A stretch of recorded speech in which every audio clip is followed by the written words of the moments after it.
well over 10 years, I've had the opportunity to sit here, and I've had the chance to talk about many of our favorites, many of your favorites who you've seen heroes in really for forever.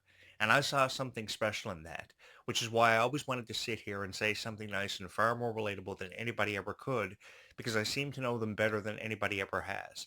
And I know that there are people out there in this world who know more about quality control and Fast Guy than I probably ever have, but to be a relatable voice for all of you was all I ever wanted to be. I wanted to shine through with something nice to be said and heard about all of your favorites because undeniably they had futures. And I just wanted to be a part of that future, which is something you allowed me to be. I'm just under three people away from 4,500 people, nearly half of 5,000 having subscribed here to this YouTube channel. And it goes without saying, thank you so much. Not only thank you so much from the bottom of my heart for making everything possible for me, but having made this your favorite Descendants of Zombies podcast, where I not only had the chance to sit here and talk about Descendants of Zombies for what has become the rest of my life, but I had the chance to create far more relatable content that would go on to touch the hearts of really millions of people, that ultimately brought them that much closer together to every hope and every dream they may have ever had. And honestly, guys, that's all I ever wanted to experience. That's really all I ever wanted to be a part of. And I had the chance to do that. So I've been left feeling very content, even if this podcast only ever amounts to 5,000 people or beyond. I've been left feeling very content with my work because in all honesty, guys, I've come further than probably many people ever have. But the only reason I've ever been able to come as far with this story that I've shared with all of you the way that I have is because so many of you have believed in me really from the very beginning, from the ground up. Over 2 years ago, I began uploading videos about Descendants of Zombies for this particular podcast, and I never imagined when I uploaded my first ever video, that video would go on to see over 1,000 views. The video that would follow would see over 1,000 views.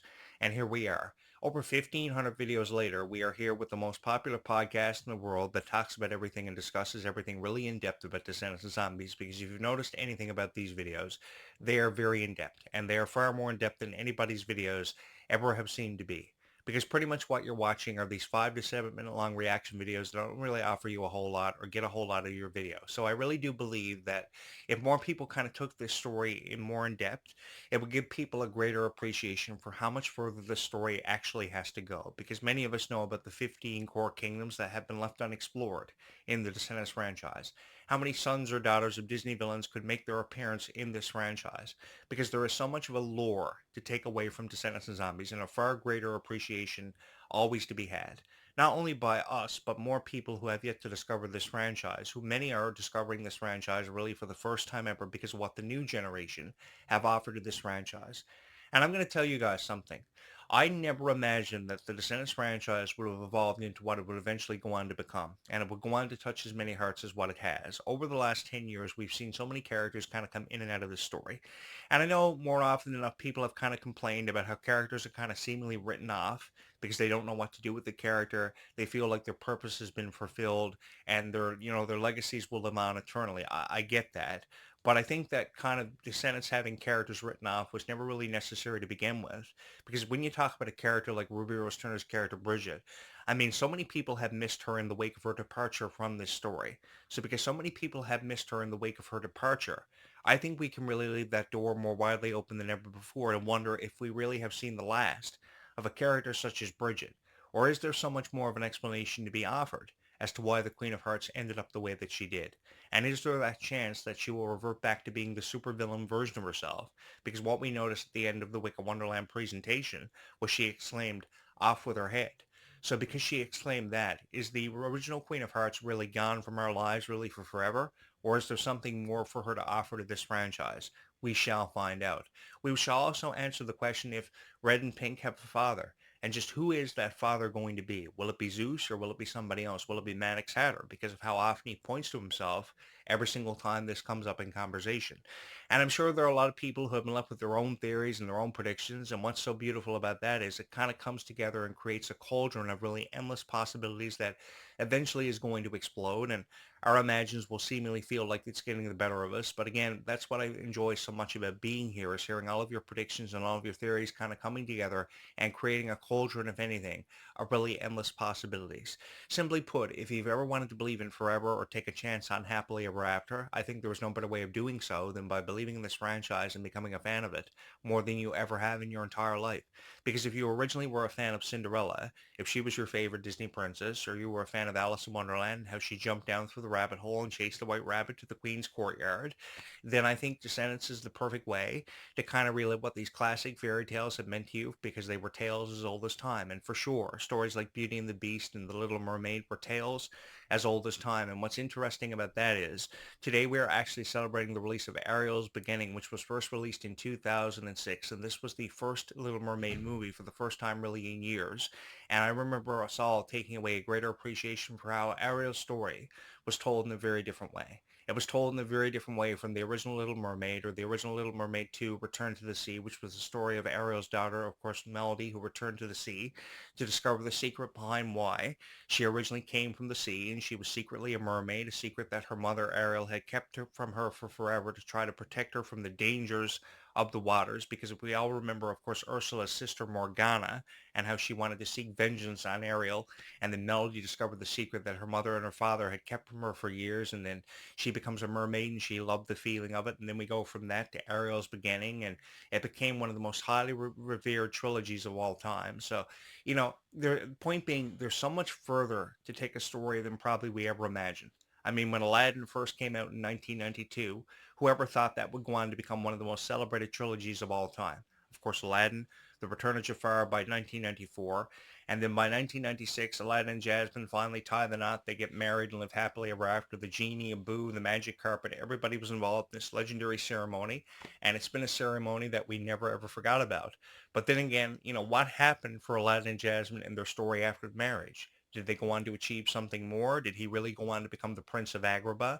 Again, that's why people have often talked about how their story could be focused on more in Descendants, because I think a lot of people have wanted, Aladdin elements to be included into this story, because up until this point, we've only ever seen the Aladdin characters featured in the Descendants franchise in the music video for Life is Sweeter When You Are. They were two of 13 characters, I do believe 13 or 14 characters who were featured in the Life is Sweeter When You Are music video. So it begs the question of, have we really seen the last of Aladdin? Have we really heard the last of the Little Mermaid and the teasing of the mermaids showing up in both Descendants and Zombies? Because they can not only just show up in Zombies, they could also show up in Descendants, and it's beyond me why mermaids haven't seen their introduction up until this point into different franchises such as Descendants and Zombies, because they could really be included in both as apart from one, which is obviously going to be Zombies, because for some reason zombies fit in to the supernatural lore. And there's no doubt in my mind they do, but they could also be featured in just not one franchise, but also two. So that's just a random thought I could throw your way, because there's so much of a fairy tale aspect included with Descendants and Zombies that we talk about all the time. And take it from a guy who's lived here on this island for forever and heard thousands, if never millions of stories often associated and affiliated with mermaids. I've really appreciated how a mermaid story offers so much unpredictableness to a story that really can bring a story to life and make people feel obviously very different about what could exist out there, what could exist beneath the sea, or what could exist up in the stars. I think forever and always we waited on Red and Chloe to go on that forever magic carpet ride, or to pay a visit under the sea to Atlantic, or to pay a visit to Olympus and actually meet Zeus. So I think that us, kind of anticipating a visit to Mount Olympus could really happen now, because one of the suggestions for Pink and Red's father has obviously been Zeus, and it's either been leaning in the direction of Zeus or how the main villain could turn out to be their father. And what a unique twist that story would take if indeed their father turned out to be the main villain, because we've never actually seen a main villain turn out to be the father of Mel. I know Hades kind of just randomly shows up in Descendants 3 because that's how it happened. That's how this unfolded. Hades kind of just showed up in Descendants 3 and said, hey everyone, I'm Mel's dad, without ever any logical explanation being given. He just kind of shows up and says, hey everyone, I had this relationship with Maleficent, and now I'm Mel's dad. And then they left it at that. So they explained Mel's origin story, but what happened after Descendants 3? They went on to get married in an animated special, and nothing was done with it after, because they believed that nothing really felt right without Cameron Boyce.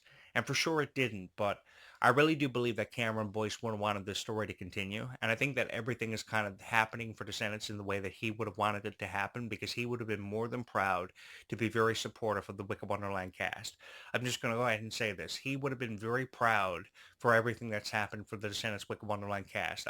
I know that Boo Boo Stewart was there. He was incredibly proud and honored to be there to kind of usher in this brand new generation of talent, because there was a fluxation of brand new talent kind of coming into the story.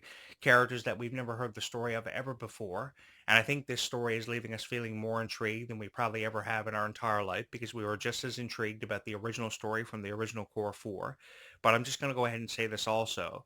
I think we would have had the red carpet premiere and Cameron Boyce would have still been with us. I think he would have been one of those celebrities from the original core four. There probably would have been two of us showing up at the Wicked Wonderland premiere, not only just Boo Boo Stewart, but also Cameron Boyce would have been there because I think that really everything that's happening for this franchise is really happening in the way that he would have envisioned it to happen and everything that he would have wanted to have happen. I don't think he would have really wanted them to kind of close the book on a story. I think that he's been somebody who's just been constant with all of us for really for forever, and I think he would have been the one constant for all things that he would have ever had the chance to be a part of, such as Jesse and Bunked and Descendants. I think he would have been the one constant that would have been forever supportive of everything happening for it, because we've often seen people like Melanie Braxton and China and McLean come back to reprise the roles. He would have definitely been one of those characters that would have reprised the roles hands down, and I could see him offering so much. He would have been somebody that I would have loved the opportunity to work with because you guys have often heard me stood behind this idea of wanting to be the writer and producer behind Descendants of Zombies, and I've said that for the obvious reasons because I've appreciated talent. With me, I've always had this way of appreciating and noticing talent. I've always had this way of recognizing talent, and I've always wanted to put them over. So I would have loved to work with him. I would have loved to work with the originals. I would have loved to work with this new generation because there is so much of an opportunity to create with a story and so much of an opportunity to make far more believers and far more people than probably ever given credit for because there are millions of people, over 10.5 million of you, love Descendants of Zombies. So that doesn't involve criticism or criticizing a franchise that you guys have loved so much, which I know far more people have done than probably ever given credit for because they don't really see the point of talking about Descendants of Zombies as often or as much, but I do. And that's why I created this podcast because I wanted to help people make sense of everything happening around them because oftentimes a lot of these videos are AI and AI videos don't really offer you a whole lot. What do you get out of an AI video? Just pretty much false teaser trailers and, false theories and predictions. I think many of us are kind of just speculating on what we think is going to happen and we're leading a lot of the fan base to believe the same thing. So what it comes down to is I can tell you what I believe is going to happen for Descendants of Zombies, but what it comes back to and returns to every single time is how much you believe in what you believe yourself. So if you believe that mermaids are going to show up in Zombies 5, I say why not?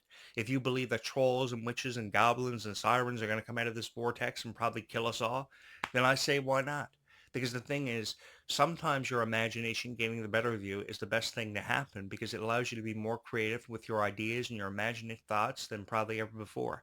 And I've stood behind that as a firm believer that we should be encouraging your theories and predictions rather than shutting them down and giving you our own version of this story because there have been many versions of this story often told over time, through the ages, through the generations, even the centuries. This is a story that is a classic tale that's become a classic tale that will go on to become as old as time. And you've often heard me talk about how I wanted to be a writer and producer behind Descendants of Zombies because I saw potential with that. That's all I ever saw with Descendants was potential and an opportunity to create more. Because you can focus on Ordon as much and as often as what you want and stay inside Ordon for forever. You can even stay inside Wonderland. But there are far more realms to explore, far more realms to unlock. So then the conversation turns to what is the significance of this brand new gem that was discovered in Red and Pink's treasure box? What sort of realms and distant worlds will it unlock? Will they finally have a chance to pay a visit to Neverland? I have no idea why Neverland is on the mind of everybody. I guess it's because that's where the cast's hearts have been set because they wanted to pay a visit to Neverland for forever, given how magical it is. But there are far more realms this gem could unlock. There are realms such as Olympus. There are realms such as Atlantica. There are realms such as Aradel from Frozen. There are realms such as Corona from Tangled, given how legendary and revered a character such as Rapunzel has become. Rapunzel has become one of the most revered Disney princesses and one of the most talked about Disney princesses, especially over the last 5 years, given all the rumors surrounding the live action Tangle, which I expect big things from.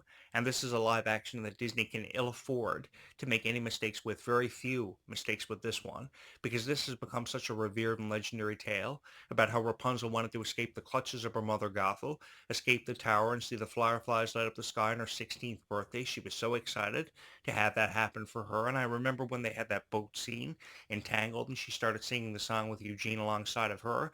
It was called Now I Can See the Light, and the fireflies began to light up the sky, and it became one of the most memorable scenes from a Disney Disney animated feature of all time. And I think that image has kind of been vividly still in their minds for a very long time.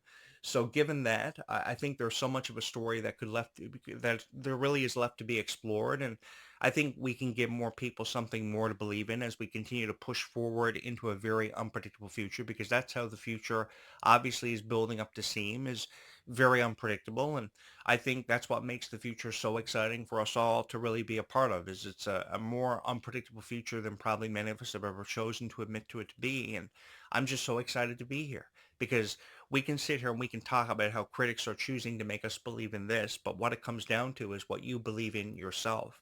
So if you believe that a second season of the Locker Diaries is going to come from all of this, is that's what it's going to stem from, then you should believe in that. Because I think that when people speculate on a second season involving the characters from Descendants 6, I think that's a cool feeling to have. I think that's setting yourself up for high expectations. And I really do believe that having the highest expectations for this story allows the story to progress and be pushed further into that very unpredictable future that I know that we are all about to have the chance to be a part of something so special.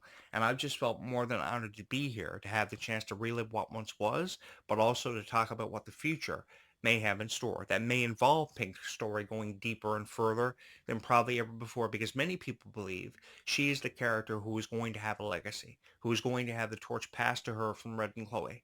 So because many people believe this idea, that's something we should forever and always hold close to our hearts, along with every other idea that we may have ever had.